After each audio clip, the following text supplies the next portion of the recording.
Mazmur 91, dalam lindungan Allah. Orang yang duduk dalam lindungan yang maha tinggi dan bermalam dalam naungan yang maha kuasa akan berkata kepada Tuhan, tempat perlindunganku dan kubu pertahananku, Allahku yang kupercaya. Sungguh dialah yang akan melepaskan engkau dari jerat penangkap burung, dari penyakit sampar yang busuk. Dengan kepaknya ia akan menudungi engkau, di bawah sayapnya engkau akan berlindung, kesetiaannya ialah perisai dan pagar tembok. Engkau tak usah takut terhadap kedahsyatan malam, terhadap panah yang terbang di waktu siang, terhadap penyakit sampar yang berjalan di dalam gelap, terhadap penyakit menular yang mengamuk di waktu petang. Walau 1.000 orang rebah di sisimu dan 10.000 di sebelah kananmu, tetapi itu tidak akan menimpamu. Engkau hanya menontonnya dengan matamu sendiri dan melihat pembalasan terhadap orang-orang fasik. Sebab Tuhan ialah tempat perlindunganmu, yang maha tinggi telah kau buat tempat perteduhanmu. Malapetaka tidak akan menimpa kamu, dan tulah tidak akan mendekat kepada kemahmu. Sebab malaikat-malaikatnya akan diperintahkannya kepadamu untuk menjaga engkau di segala jalanmu. Mereka akan menantang engkau di atas tangannya, supaya kakimu jangan terantuk kepada batu. Singa dan ular tedung akan kau langkahi. Engkau akan menginjak anak singa dan ular naga. Sungguh hatinya melekat kepadaku, maka aku akan meluputkannya. Aku akan membentenginya, sebab ia mengenal namaku. Bila ia berseru kepadaku, aku akan menjawab. Aku akan menyertai dia dalam kesesakan. Aku akan meluputkannya dan memuliakannya. Dengan panjang umur akan kukenyangkan dia, dan akan kuperlihatkan kepadanya keselamatan daripadaku.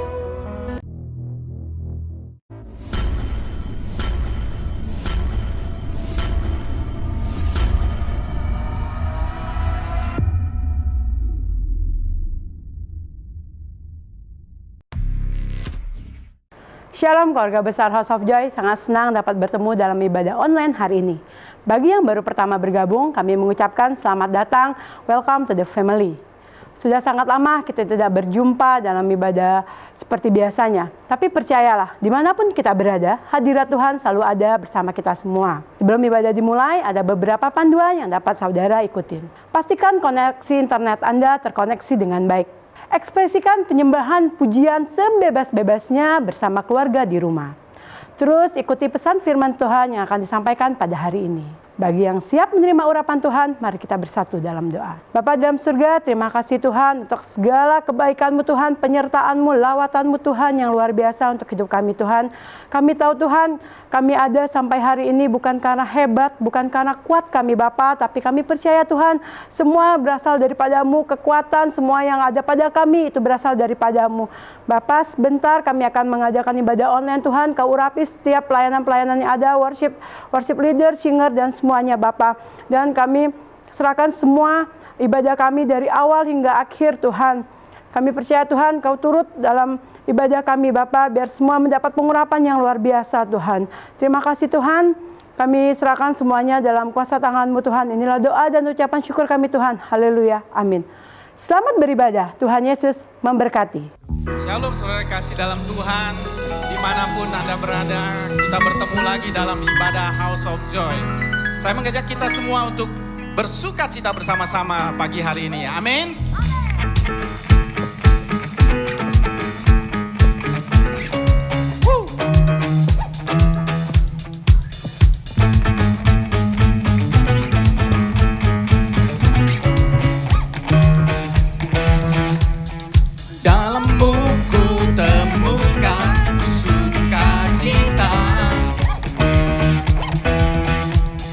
Dunia takkan sanggup untuk berikan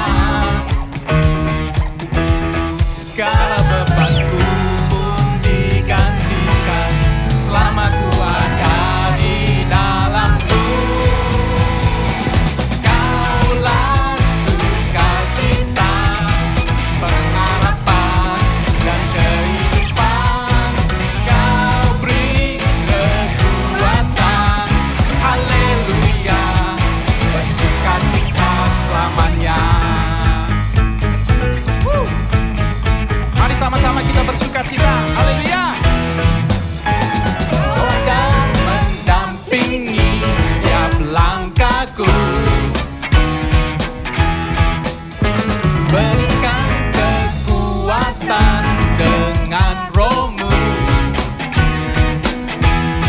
Janji-Mu yang telah menuliskan bukunya rancangan yang indah. Kaulah sukacita, pengharapan dan kehidupan. Kau beri kekuatan. Haleluya, haleluya. Kaulah sukacita, pengharapan dan kehidupan.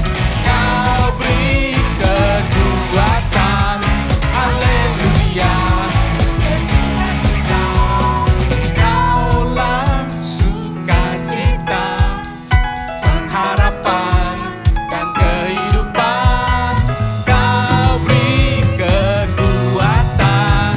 Haleluya, haleluya.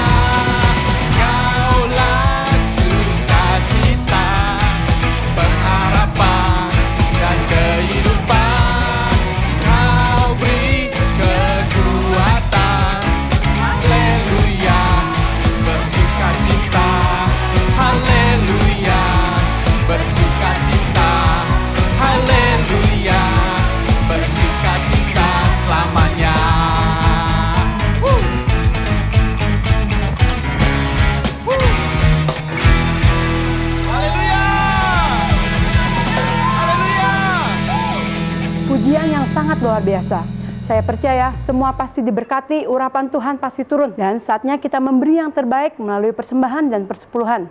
Semua persembahan, baik persembahan biasa, diakonia, dan persepuluhan, dapat Bapak Ibu memberinya melalui scan barcode atau transfer bank melalui GBI S Parman yang telah tertera di layar saudara. Bila sudah, mari kita bersatu dalam doa. Bapa dalam surga, terima kasih Tuhan untuk berkat yang telah Tuhan sediakan kepada kami dalam sepanjang minggu ini Tuhan. Kami tahu Tuhan, kami memberi karena kami mengasihi Tuhan, karena terutama Tuhan telah mengasihi kami terlebih dulu Tuhan. Makasih Tuhan, berkati Tuhan setiap tangan-tangan yang memberi Tuhan, apapun yang menjadi pergumulan, apapun yang menjadi doa setiap kami Tuhan, Tuhan yang jawab Tuhan. Terima kasih Tuhan, kami siap memberi Tuhan. Inilah doa dan ucapan syukur kami Tuhan. Haleluya, amin. Sambil memberi, saya akan memberikan beberapa pengumuman. Hari ini akan diadakan ibadah GC dan Outreach Kids pada pukul 11 via Zoom. Pastikan anak-anak saudara terkoneksi dalam ibadah hari ini dan terus dukung anak saudara untuk terus beribadah. Bagi anak-anak muda, kami mengundang untuk mengikuti acara Outreach at Home yang akan diadakan pada hari Sabtu pukul 4 sore via Zoom. Untuk anak-anak muda, terus ajak teman-temannya biar semakin banyak anak muda terberkati. Kami terus mengundang Bapak Ibu untuk selalu mengikuti ibadah-ibadah House of Joy lainnya, seperti Core, Revival Worship. Untuk informasi lebih lanjut, Bapak Ibu dapat mengakses di Instagram GBI House of Joy, supaya informasi-informasi lainnya tidak pernah tertinggal. Salam sehat, tetap semangat, Tuhan Yesus memberkati. Mari kita siapkan hati, kita akan masuk dalam firman Tuhan. Oh Lord, mari bawa pujian penyembahan ke bawah kaki Tuhan. Oh Yesus, terima kasih Tuhan.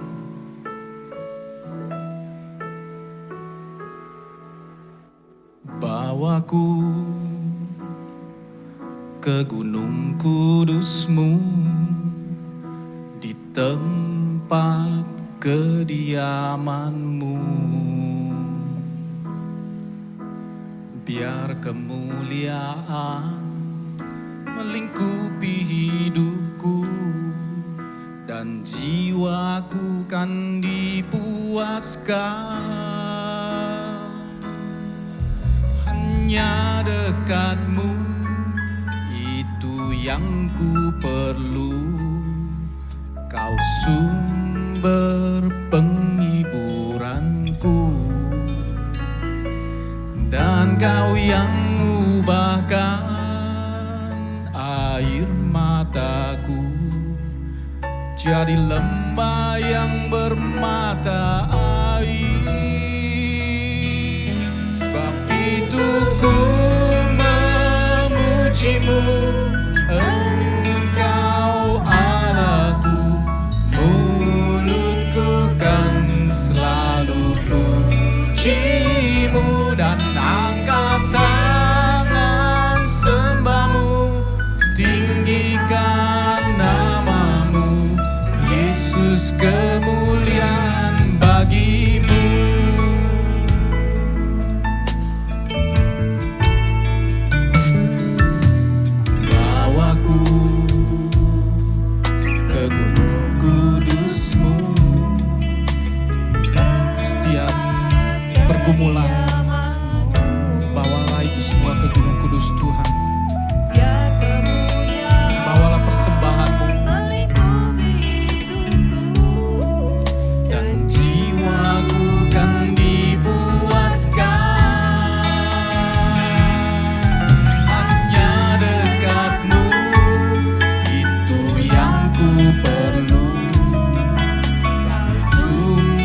Kita akan siapkan hati untuk menyambut firman Tuhan. Mari kita berdoa. Makasih Tuhan untuk pagi hari ini. Inilah pujian penyembahan kami Tuhan. Biarlah semua itu berkenan bagimu Tuhan. Kami siap untuk menerima firman-Mu ya Bapa. Di dalam nama Tuhan Yesus Kristus. Haleluya. Amin. Haleluya, Shalom Bapak Ibu semua. Apa kabar Bapak Ibu? Pada hari ini saya berdoa dan tetap percaya bahwa kita selalu dalam perlindungan Tuhan dan kita selalu dalam berkat Tuhan.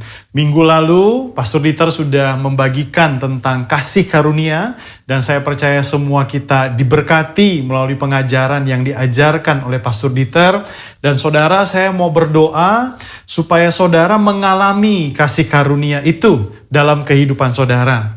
Dan saya juga mau mengingatkan, jangan cepat-cepat berkata, saya sudah ngerti, saya sudah tahu, saya nggak perlu dengar lagi tentang kasih karunia. Saudara, kasih karunia bukan tentang apa yang kita tahu saja, tetapi kasih karunia adalah tentang mengalaminya dalam setiap kehidupan kita. Kalau kita mengalaminya, kasih karunia itu, maka saudara akan menjadi pribadi-pribadi yang sangat diberkati. Saudara akan menjadi pribadi-pribadi yang sangat-sangat merasakan kebaikan Tuhan dalam setiap kehidupan kita. Nah saudara, Bapak Ibu semua, untuk itulah saya berdoa di tahun 2021 ini agar kita semua mengalami kasih karunia itu, karena sangat penting memasuki tahun yang baru ini kita semua disertai oleh kasih karunia Tuhan. Yang mengerti katakan amin. Hari ini Bapak Ibu, saya juga mau berbicara tentang kasih karunia dalam memberi. Kita akan belajar bagaimana ketika kita sudah menerima kasih karunia, kita dapat memberi yang terbaik. Nah, saudara, Bapak Ibu semua, pada saat saya mempersiapkan firman Tuhan ini, ada kalimat yang terngiang-ngiang yang selalu muncul, saudara, dalam pemikiran saya. Kalimat itu dikatakan adalah orang yang mengalami kasih karunia akan memberi tanpa paksaan, tanpa memikirkan dirinya sendiri. Kalimat ini terus, saudara, orang yang mengalami kasih karunia akan memberi tanpa paksaan, akan memberi tanpa memikirkan dirinya sendiri. Saudara, saya bertanya, Tuhan maksud kalimat ini apa? Sehingga saya diingatkan tentang sebuah cerita, saudara, di dalam Lukas pasal yang ke-7, ayat yang ke-36 sampai yang ke-50. Lukas pasal 7, saudara, menceritakan tentang orang Farisi yang mengundang Yesus makan di rumahnya. Pada saat orang Farisi itu mengundang Yesus makan di rumahnya, datang seorang perempuan yang berdosa. Ayat 37, di kota itu ada seorang perempuan yang terkenal sebagai seorang berdosa. Ketika perempuan itu mendengar bahwa Yesus sedang makan di rumah orang Farisi itu, datanglah ia membawa sebuah buli-buli pualam berisi minyak wangi. Sambil menangis, ia pergi berdiri di belakang Yesus dekat kakinya, lalu membasahi kakinya itu dengan air matanya dan menyekanya dengan rambutnya. Kemudian ia mencium kakinya dan meminyakinya dengan minyak wangi. Saudara, perempuan ini dikatakan terkenal sebagai orang berdosa. Saudara, orang berdosa, saudara, orang yang sangat dikucilkan, bahkan dikatakan najis. Maka dari itu, saudara, orang Farisi mencela, memberikan pandangan celaan kepada perempuan itu dan juga kepada Yesus. Ayat 39 dikatakan, ketika orang Farisi yang mengundang Yesus melihat hal itu, ia berkata dalam hatinya, jika ia nabi, tentu ia tahu siapa dan orang apakah perempuan yang menjamahnya ini. Tentu ia tahu bahwa perempuan itu adalah seorang yang berdosa. Saudara, orang Farisi menuduh, menghakimi, mengucilkan orang berdosa. Saudara, pada saat orang Farisi melihat apa yang Yesus lakukan, orang Farisi itu mencela dengan pandangan, ih kok begitu? Kalau dia tahu nabi, waduh mestinya nggak boleh gitu, saudara ya. Nah saudara, mari kita lihat tidak dari sisi orang Farisi, tetapi mari kita lihat dari sisi perempuan, perempuan berdosa itu, saudara.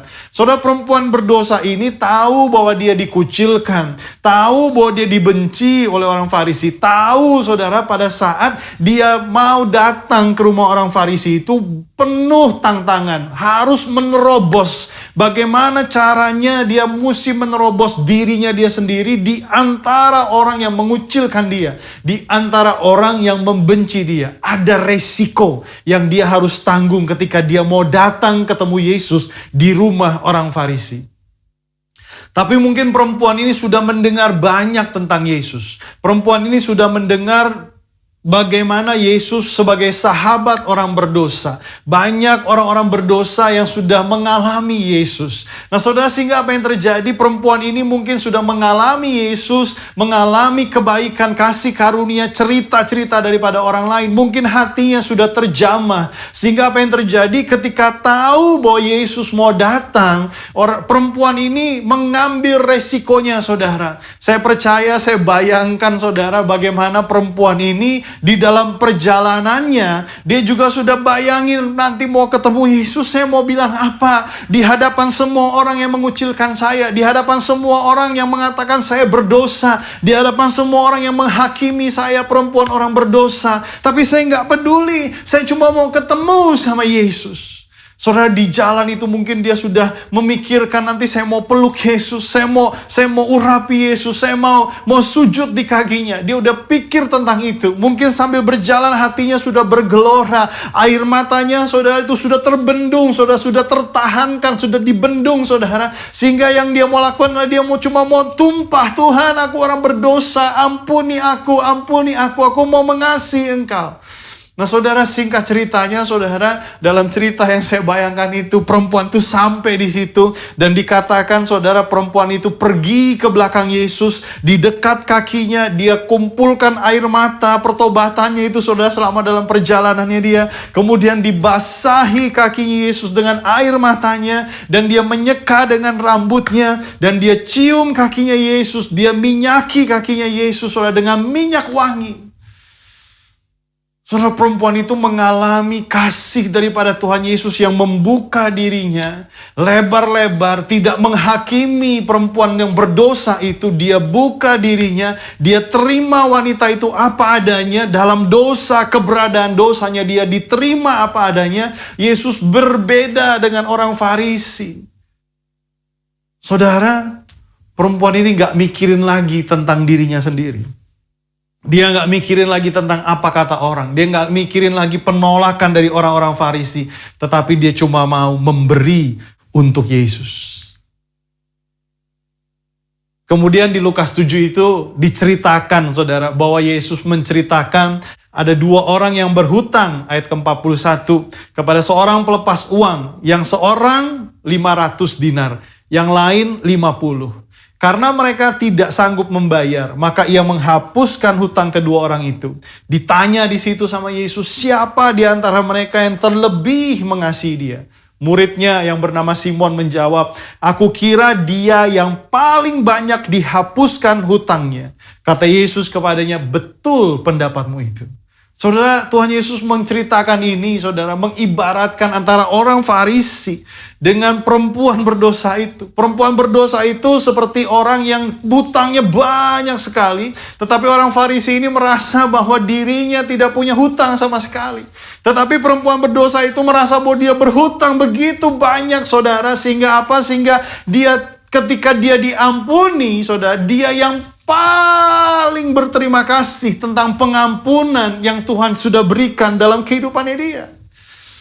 Nah saudara, pada saat kita menerima kasih karunia dan kita merasa bahwa kita yang paling berdosa, yang paling tidak layak, dan ketika kita menerima kasih karunia itu, maka apa yang terjadi sama seperti perempuan ini saudara, gak mikirin lagi tentang dirinya sendiri, gak mikirin lagi tentang apa kata orang, mau orang menolak dia, yang dia cuma pikirkan dia mau memberi yang terbaik dari apa yang dia punya. Dia gak punya apa-apa, dia cuma punya minyak yang dia bawa setiap hari, dia cuma punya air mata yang dia kumpulkan selama di perjalanan untuk membasuh kaki Yesus, dan dia berikan itu kepada Yesus. Di cerita lain ada cerita tentang Sakeus, saudara. Cerita tentang Sakeus, saudara. Sakeus juga orang berdosa, pemungut cukai. Keadaannya seorang pemungut cukai adalah orang yang sangat dibenci sama orang Farisi. Termasuk dalam kategori najis, saudara. Pokoknya dicemooh, saudara. Dibenci sama orang Farisi. Lukas 19 ayat yang ke-6 dikatakan, lalu Sakeus turun dan menerima Yesus dengan sukacita. Tetapi semua orang yang melihat hal itu bersungut-sungut, katanya, ia menumpang di rumah orang berdosa. Saudara, orang bersungut-sungut tentang dosanya yang Sakeus lakukan. Tentang dosa yang Sakeus lakukan. Alasan orang banyak berkumpul, bersungut-sungut, saudara. Pemimpin-pemimpin Farisi juga mungkin mengajarkan gak usah berteman sama Sakeus. Karena dia orang berdosa, dia orang yang najis, perbuatannya tidak benar, saudara. Tetapi dalam keadaan itu, saudara, Sakeus tidak peduli. Saudara, dia turun dan dia menerima Yesus di rumahnya. Saudara, hati-hati jangan sampai kita menjadi seperti pemimpin-pemimpin Farisi, orang-orang Farisi, saudara. Kita merasa bahwa diri kita paling benar, paling suci, paling kudus, saudara. Saudara, ada sebuah nasihat, saudara, jangan bandingkan perbuatan kita dengan perbuatan orang lain. Tetapi saudara, bandingkan perbuatan kita dengan kebenaran firman Tuhan, kekudusan Tuhan. Maka apa yang terjadi, saudara, antara orang lain dengan kita nggak ada bedanya. Di hadapan Tuhan, kekudusan Tuhan demikian yang standarnya tinggi, tetap saudara dan saya membutuhkan kasih karunia Tuhan. Kalau kita membandingkan hidup kita, perbuatan kita dengan orang lain, saudara, mungkin kita merasa paling suci, kita merasa paling saleh. Wow, luar biasa, saya sudah begini, sudah begini, sudah begini. Jangan bandingkan perbuatan kita dengan orang lain, tapi bandingkan perbuatan kita dengan kebenaran firman Tuhan. Maka kita akan tahu betapa bobroknya hidup kita di hadapan Tuhan. Dan kita membutuhkan kasih karunia, butuh anugerah daripada Tuhan. Sakeus membutuhkan anugerah daripada Tuhan. Di ayat yang ke-8, Lukas 19, dia katakan gini, saudara. Tetapi Sakeus berdiri dan berkata kepada Tuhan, Tuhan, setengah dari milikku akan kuberikan kepada orang miskin. Dan sekiranya ada sesuatu yang kuperas dari seseorang, akan kukembalikan 4 kali lipat. Saudara, saya nggak tahu gimana caranya Yesus mengkhotbahkan Sakeus, menceramahi Sakeus sampai Sakeus bisa bangkit berdiri dan dia bilang, Tuhan, akan kuberikan setengah dari milikku kepada orang miskin. Kalau ada sesuatu yang kuperas, akan kugantikan 4 kali lipat. Saudara, perjumpaan Sakeus dengan Yesus, makan malam yang terjadi di rumah Sakeus dengan Yesus. Yesus datang dengan membuka pintu hatinya, membuka tangannya lebar, menerima keberadaan Sakeus apa adanya. Dan itu membuat Sakeus mengalami satu perubahan kehidupan. Sakeus berubah. Dia memberi dari apa yang dia miliki. Sebagai seorang pemungut cukai, dia orang kaya, saudara. Dia punya banyak uang. Dia beri kepada orang miskin, dan kalau sampai ada sesuatu yang diperas, diganti 4 kali lipat. Saudara, dia nggak mikirin lagi tentang dirinya sendiri. Dia nggak peduli lagi tentang dirinya sendiri. Kalau kita bayang-bayangkan, saudara, kalau sampai dia ganti 4 kali lipat, kalau sampai dia ganti betul-betul tuh saudara ya, dia ganti 4 kali lipat, mungkin Sakeus akan jatuh sebagai orang yang paling sederhana. Kenapa? Karena semua hartanya dibagikan untuk orang lain.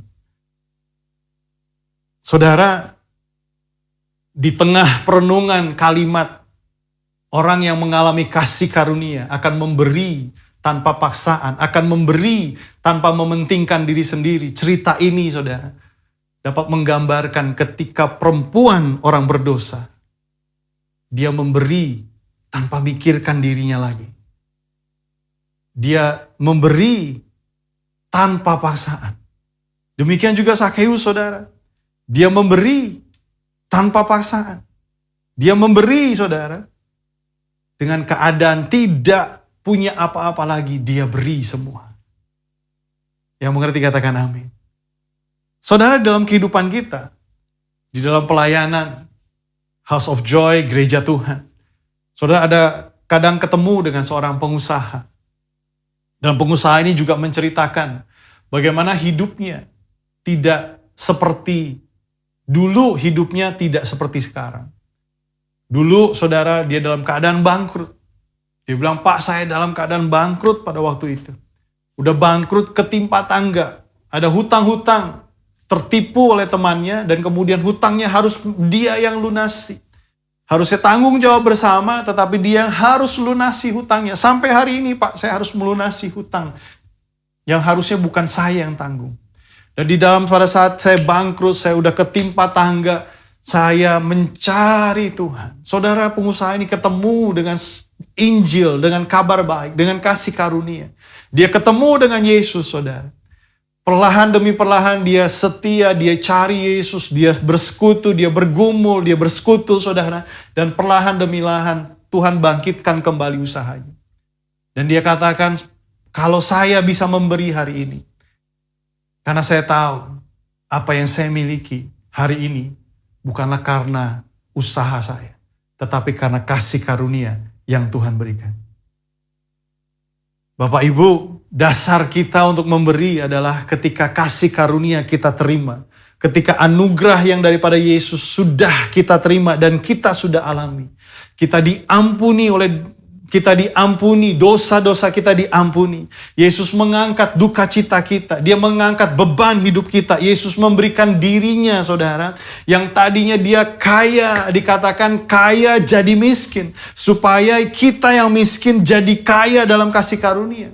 Kasih karunia merubah hati kita terlebih dahulu, saudara, sebelum kita memberi untuk orang lain.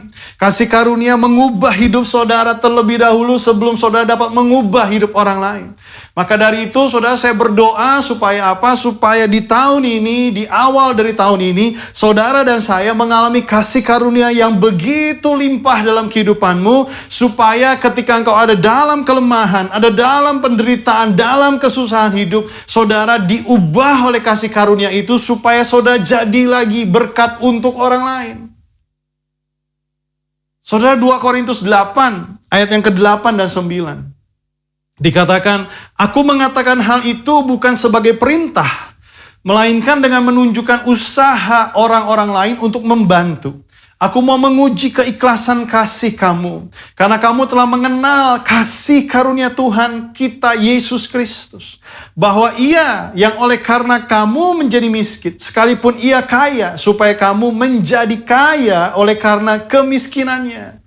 Di ayat ke-9 jelas, saudara, dikatakan bahwa ia oleh karena kamu, oleh karena kita, ia menjadi miskin. Yesus menjadi miskin. Kata miskin ini tertuju pada saat di mana Yesus menjadi miskin adalah di atas kayu salib. Tergantung di atas kayu salib, saudara, di sana darahnya dicurahkan, semua kutuk-kutuk dosa, semua kutuk sakit penyakit, penderitaan, beban kehidupan, kesusahan hidup ini ditanggung di atas kayu salib. Ia yang tadinya kaya oleh saudara dan saya, oleh penderitaan kita menjadi miskin, sehingga kita yang miskin menjadi kaya. Saudara, kaya itu digambarkan bukan kaya materi. 2 Korintus 8 ayat ke-7 menggambarkan tentang kaya. Dikatakan, maka sekarang kamu kaya dalam segala sesuatu. Dalam apa, saudara? Dalam iman, dalam perkataan, dalam pengetahuan, dalam kesungguhan untuk membantu, dan dalam kasih terhadap kamu. Demikianlah kami kaya dalam pelayanan kasih. Jadi ketika kita yang miskin ini diubahkan, yang tadinya menderita, yang tadinya susah, yang tadinya hidup ini berbeban berat, yang tadinya kita terkena kutuk sakit penyakit, diubahkan, saudara, menjadi kaya. Kita punya iman, kita punya perkataan, kita punya pengetahuan, kita punya kesungguhan dalam membantu, kita punya kasih, dan kemudian kita kaya dalam pelayanan kasih, saudara. Saudara, kita kaya oleh kasih karunia, sehingga kasih karunia itu mengubah kehidupan kita, dan kita penuh dengan kaya akan perbuatan-perbuatan baik, memberkati orang lain yang kekurangan, memberkati orang lain yang susah. Kita kaya oleh kemurahan karena kita sudah diberikan kasih karunia dan mengalami kasih karunia itu. Amin, saudara.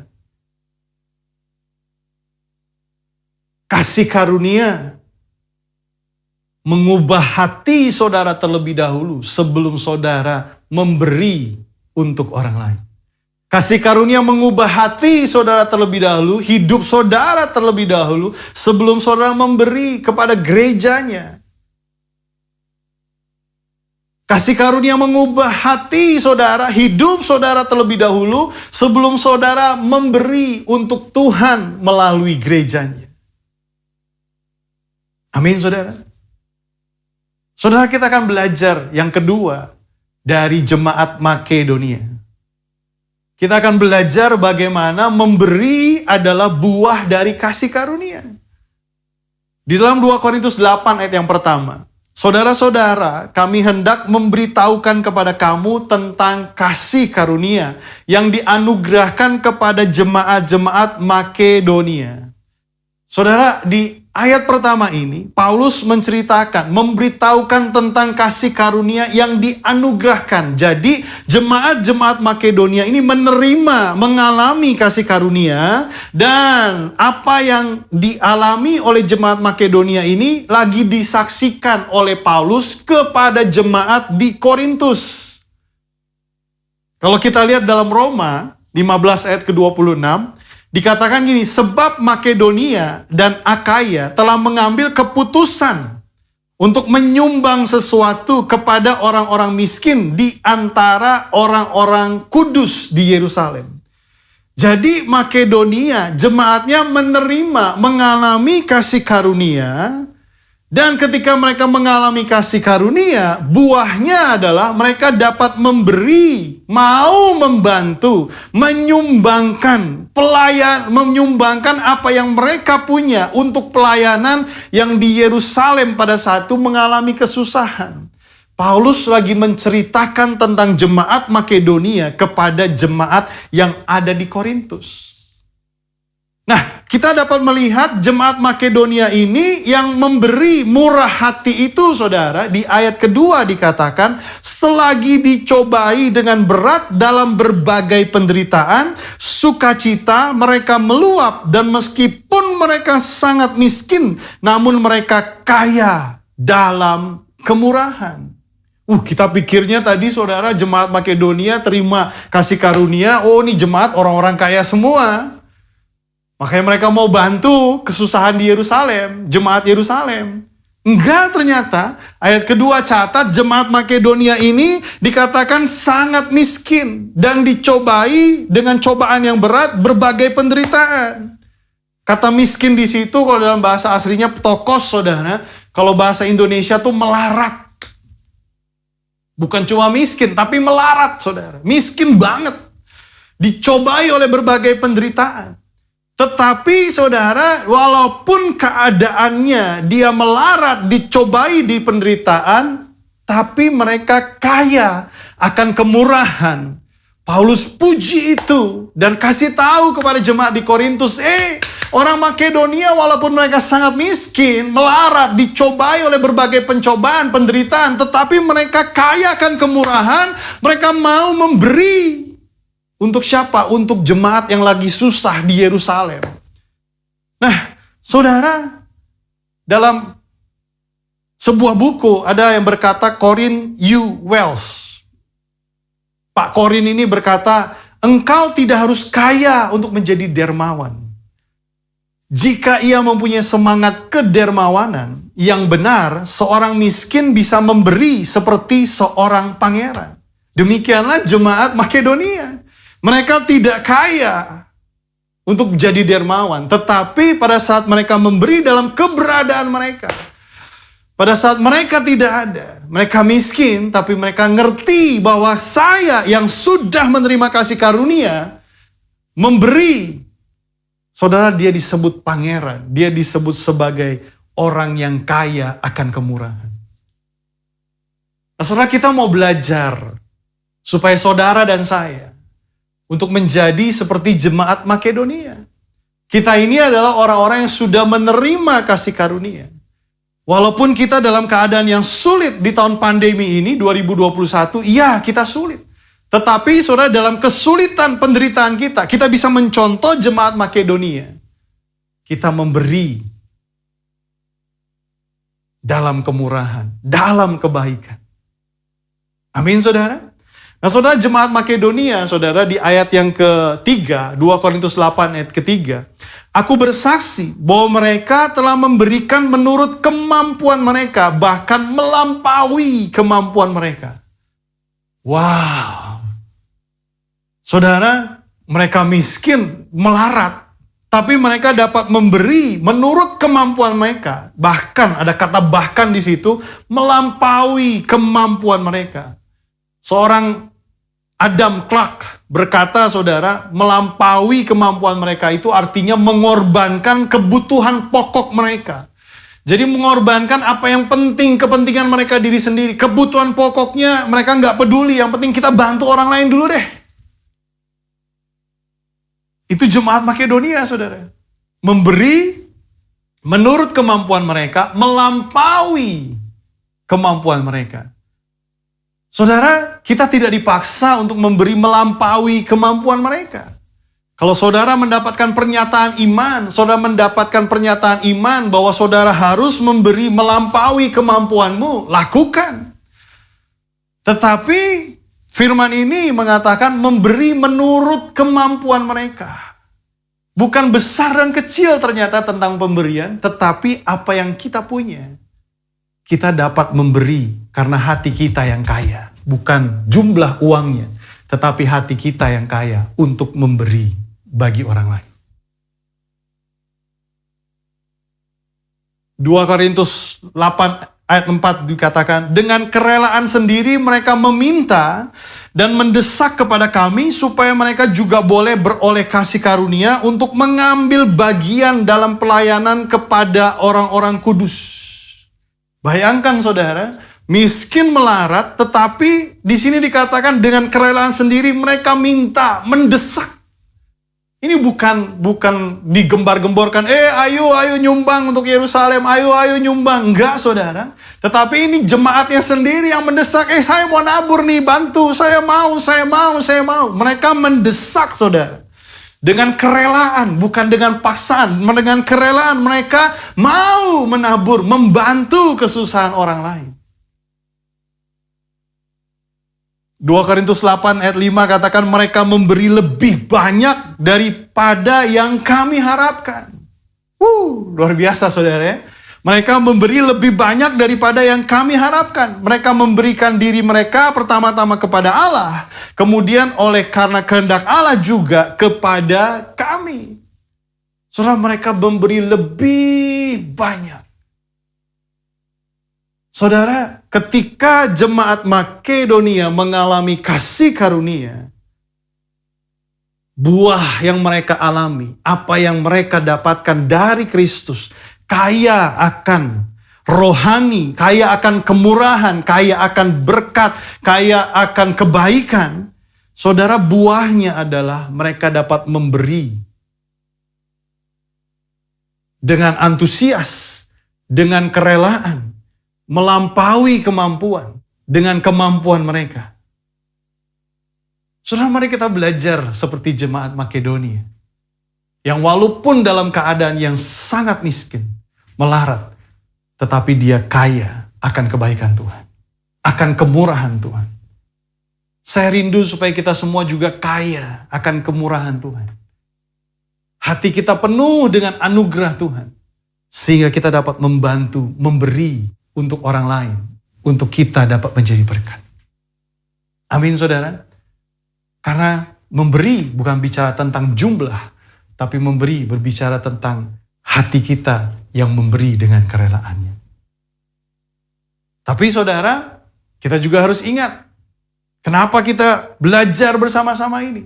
Supaya apa, saudara? Supaya kita punya hati yang penuh dengan kemurahan. Kita punya hati yang penuh dengan kebaikan untuk orang lain.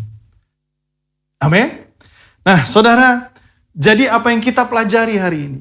Kita mempelajari orang-orang yang sudah mengalami anugerah, orang-orang yang sudah mengalami kasih karunia, perempuan yang berdosa, Sakeus, jemaat Makedonia, Saat kita sudah mengalami kasih karunia itu, maka kasih karunia itu, anugerah itu merubah hati kita untuk cara kita memberi. Memberi bukan lagi dipaksa, memberi bukan lagi kewajiban, memberi bukan lagi ditakut-takuti, tetapi memberi adalah buah dari anugerah yang kita sudah terima.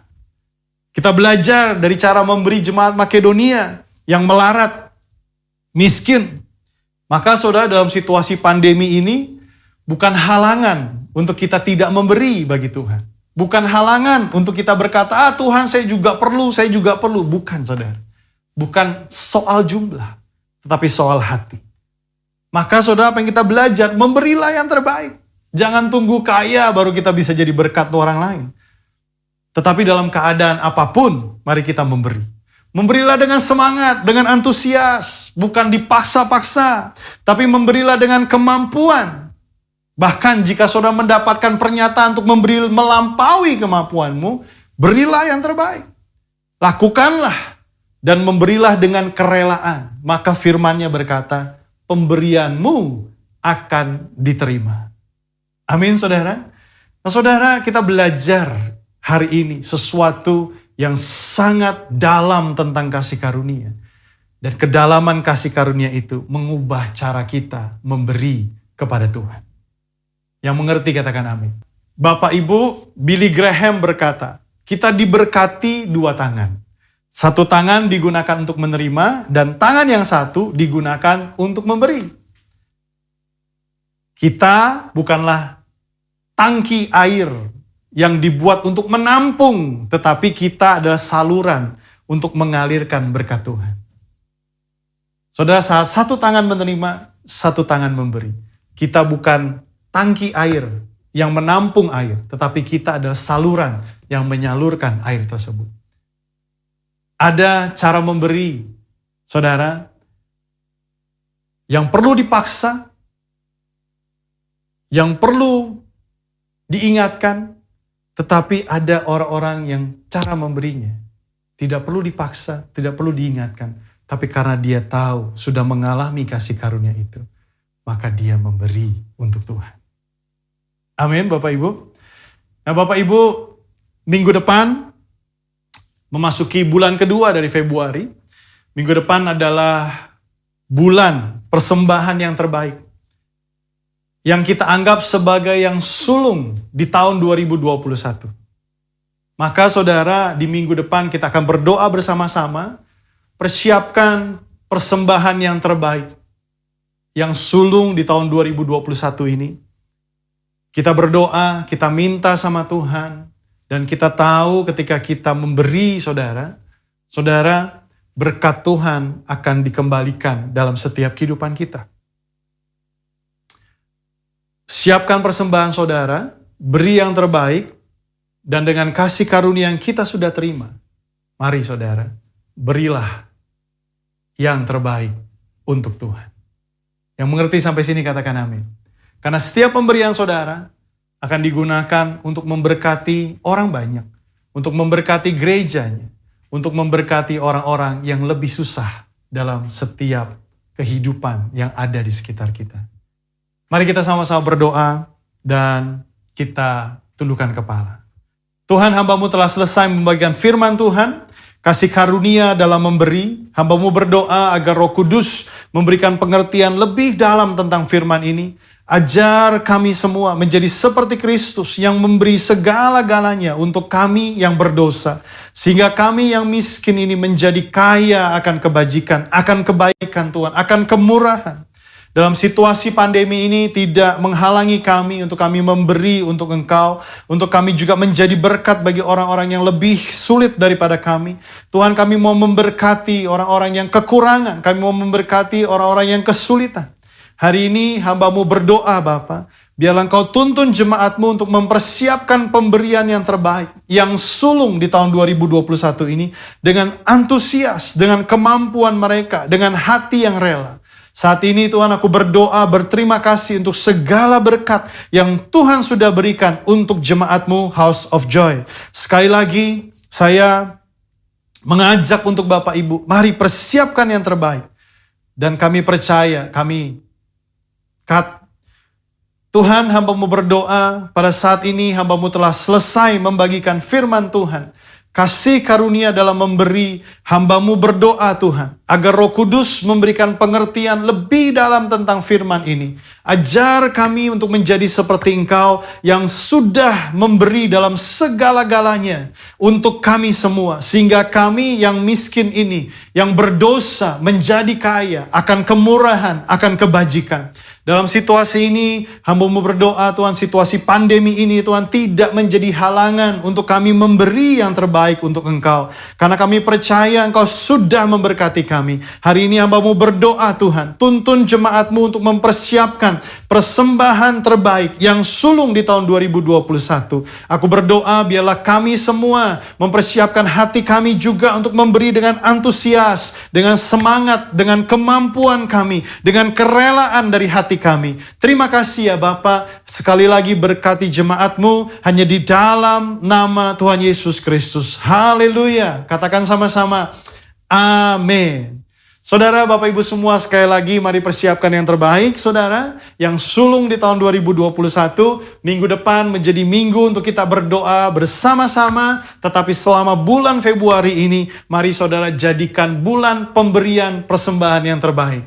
Tuhan Yesus memberkati saudara dan Tuhan Yesus menyertai kita semua. Shalom Bapak Ibu Saudara, kita terus percaya dan perkatakan bahwa tahun 2021 adalah tahun integritas. Apabila kita berbicara tentang integritas, ada satu teladan yang perkataan, hati, dan tindakannya selaras. Pribadi spesial inilah yang menjadi tema Voice of Pentecost hari ini, yaitu Jesus, the man of integrity. Bagi orang percaya, membangun integritas sama halnya dengan hidup sama seperti Yesus telah hidup. Mari kita lihat apa saja yang Yesus lakukan. Yang pertama, perkataan dan tindakan Yesus. Sekalipun Yesus sedemikian sempurna, tidak semua orang itu menyukainya. Banyak yang ingin mendengar khotbah Yesus justru untuk menjebaknya. Mereka berusaha mencari-cari kesalahan Yesus. Akan tetapi, pada akhirnya, perkataan Yesus tidak pernah dapat dibantah. Mengapa demikian? Karena Yesus selalu mempraktekkan apa yang Ia katakan. Yesus tidak hanya jago khotbah, tetapi Dia melakukan dan menghidupi firman. Dalam Matius 23 ayat 3, Yesus menyindir ahli-ahli Taurat dengan mengatakan kepada orang banyak, "Sebab itu, turutilah dan lakukanlah segala sesuatu yang mereka ajarkan kepadamu. Tetapi janganlah kamu turuti perbuatan-perbuatan mereka, karena mereka mengajarnya tetapi tidak melakukannya." Yang kedua, sumber perkataan dan tindakan Yesus. Dalam Yohanes 12 ayat 49, Yesus mengatakan demikian, "Sebab aku berkata-kata bukan dari diriku sendiri, tetapi Bapa yang mengutus aku. Dialah yang memerintahkan aku untuk mengatakan apa yang harus aku katakan dan aku sampaikan." Selama hidupnya di bumi, Yesus tidak pernah mengatakan sesuatu dari dirinya sendiri. Ia sungguh-sungguh memastikan bahwa semua perkataan dan tindakannya itu bersumber dari Bapa. Dia tidak mengatakan sesuatu untuk kepentingannya pribadi, tetapi untuk kerajaan Allah.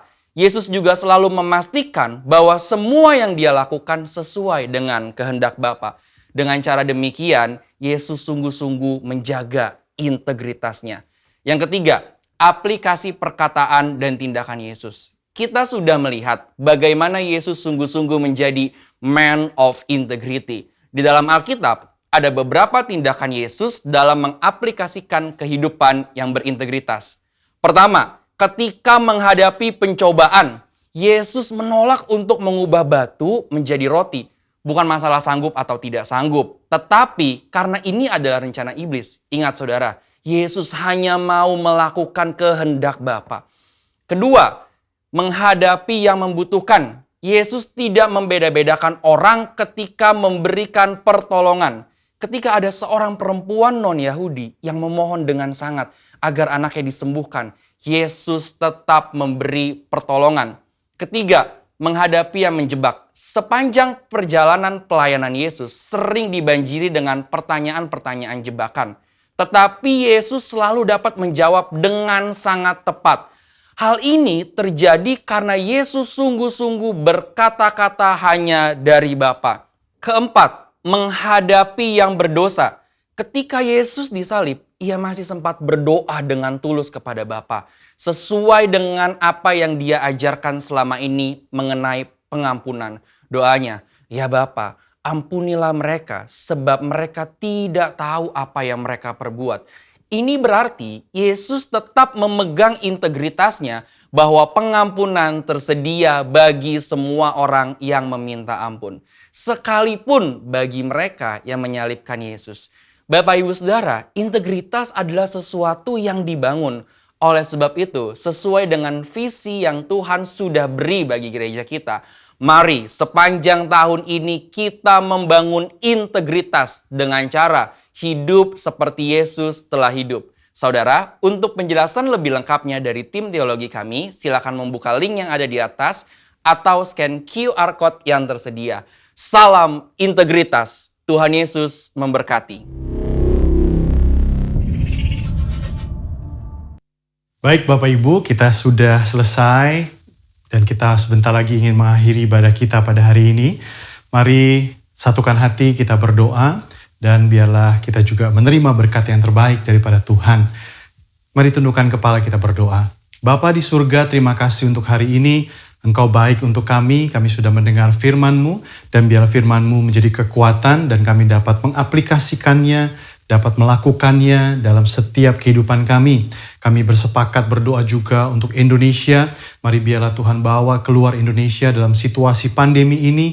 Kami berdoa untuk pemerintahan, Bapak Presiden dan seluruh jajaran pemerintahannya agar bertindak dengan bijaksana dalam mengatasi segala sesuatu yang sedang terjadi. Berdoa juga untuk gubernur kami, Bapak Anies Baswedan Tuhan. Biarlah Tuhan juga memberkati, biarlah semua kebijakan-kebijakan membawa kebaikan untuk semua orang-orang masyarakat DKI Jakarta. Terima kasih ya Tuhan Yesus, kami percayakan Indonesia ke dalam tangan-Mu dan hamba-Mu juga berdoa, bersepakat, bersyafaat untuk jemaat Tuhan. Mari Tuhan berkati jemaat-Mu dimanapun mereka berada. Biarlah Tuhan menerima kebaikan Tuhan. Tuhan tutup bungkus semua dengan kasih dan kebaikan kuasa Tuhan. Biarlah semua sakit penyakit virus kami tolak di dalam nama Tuhan Yesus Kristus. Dan biarlah kami kuat dalam melewati segala sesuatu yang sedang kami alami. Terima kasih Bapa, kami mau akhiri hari ini dan kami mau terima berkat yang terbaik daripada Tuhan. Mari angkat kedua tanganmu dan biarlah damai sejahtera, kasih setia Tuhan, berkat kebaikan, anugerah daripada Bapa di dalam Anak yang tunggal Yesus Kristus, persekutuan, perlindungan, penyertaan daripada Roh Kudus menyertai saudara semua dari sekarang sampai selama-lamanya. Dan semua yang menerima berkat Tuhan ini sama-sama katakan, amin. Selamat hari Minggu, Tuhan Yesus memberkati kita semua. Apa yang dimaksud dengan Pentakosta ketiga? Pentakosta ketiga adalah pencurahan Roh Kudus yang dahsyat di zaman sekarang melebihi yang terjadi di Azusa Street. Pentakosta ketiga akan mengakibatkan penuaian jiwa yang terbesar dan yang terakhir sebelum Tuhan Yesus datang kembali. Pentakosta ketiga akan membangkitkan generasi Yeremia, yaitu anak-anak muda yang dipenuhi Roh Kudus, cinta mati-matian kepada Tuhan Yesus, tidak kompromi terhadap dosa, dan akan bergerak untuk memenangkan jiwa. Pentakosta ketiga lahir di Indonesia dan bergerak ke bangsa-bangsa. Gerakan ini dari timur ke barat dan akan kembali ke Yerusalem. Pentakosta ketiga akan memberikan kuasa untuk menyelesaikan amanat agung dan setelah itu Tuhan Yesus datang kembali. Pengharapan dan kehidupan, Kau beri kekuatan.